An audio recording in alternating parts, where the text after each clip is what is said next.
ding ding ding atau ting ting ting. Ya, yang nomor 7. Yang nomor 1 bunyinya ting ting ting atau ting ting ting. Kemudian, Pak kalau pakai pelampung belajarnya boleh, boleh, itu juga bagus ya.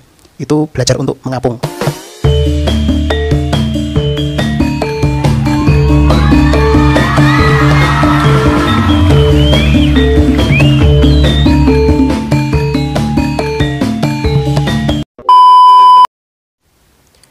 Bismillahirrahmanirrahim. Assalamualaikum warahmatullahi wabarakatuh.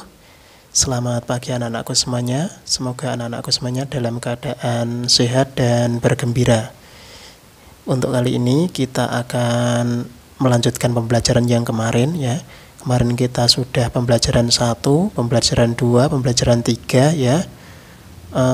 Soal mengenai peristiwa siang dan malam ya. Dan kegiatan apa saja yang dilakukan di siang hari ya. Kemarin kita sudah membahas itu. Sekarang kita akan mulai pembelajaran yang keempat ya. Silakan anak-anak dibuka bukunya halaman 10 ya, di pembelajaran 4 itu. Kemudian kita akan mulai di kegiatan pertama, kegiatan 1 ya. Itu adalah gambar berenang anak-anak ya. Sebelum mulai, Pak Guru ingin bertanya dulu, adakah di antara anak-anak semuanya yang sudah bisa berenang? Ada? Kemudian pertanyaan yang kedua, adakah anak-anak yang belum bisa berenang? Ya, tentunya jawabannya ada yang sudah bisa dan ada yang belum bisa. Ya, kalau yang belum bisa, ya sebenarnya semester ini kita akan outing untuk belajar berenang. Ya, tapi karena sedang ada wabah ya, maka untuk outing bermain airnya atau berenangnya kita tunda dulu atau di-cancel dulu ya. Tidak apa-apa anak-anak ya. Pak Guru minta maaf. Kita lihat lagi bukunya. Cara untuk belajar berenang. Yaitu yang pertama, anak-anak harus mencari kolam yang dangkal. Jangan mencari kolam yang dalam ya. Nanti takut tenggelam ya. Cari kolam yang dangkal. Kalau sudah mencari kolamnya yang dangkal ya, nanti sama orang tua anak-anak bisa tahu nanti ya. Nah, setelah mencari kolam yang dangkal, silakan anak-anak pakai baju renang ya. Kalau sudah dipakai baju renangnya, kemudian silakan anak-anak melakukan pemanasan terlebih dahulu supaya nanti ketika belajar berenang atau berenang itu tidak cedera otot.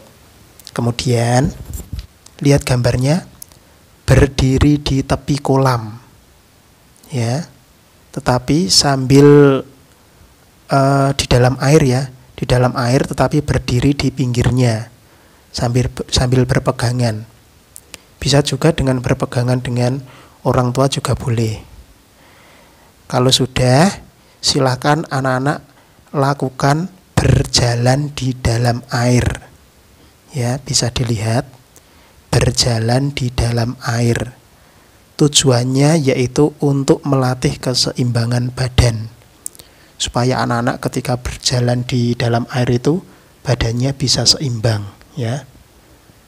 Kalau sudah bisa berjalan di dalam air, kemudian anak-anak silahkan latihan seperti gambar ini ya, menyelam ya, latihan menyelam di dalam air ya. Tujuannya yaitu adalah untuk latihan menahan nafas di dalam air ya. Pak Guru ulang lagi, tujuannya yaitu untuk belajar menahan nafas di dalam air ya. Kalau nanti kita bernafas di dalam air, nanti airnya bisa masuk, kita batuk-batuk, itu berbahaya ya. Ini latihan untuk menahan nafas di dalam air.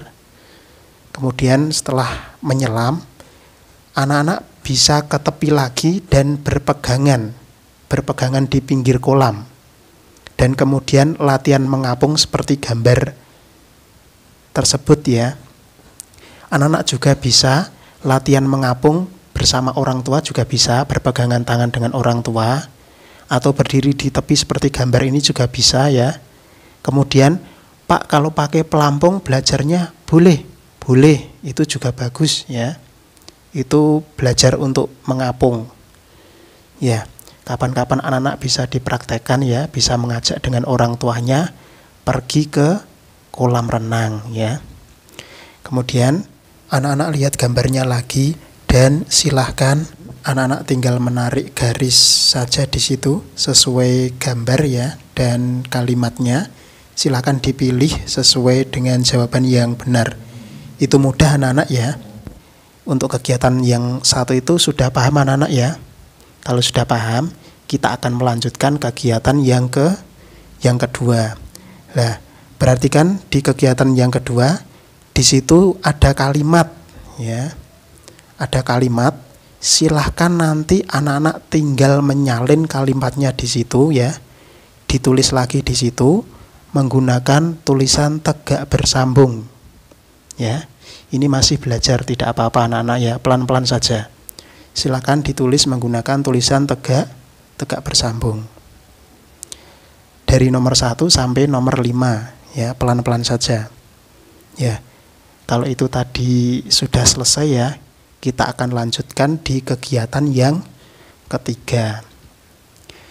Di kegiatan yang ketiga ini, anak-anak ingin melakukan uji coba atau percobaan, yaitu mengetahui nada tinggi dan nada rendah suatu benda yang kita pukul.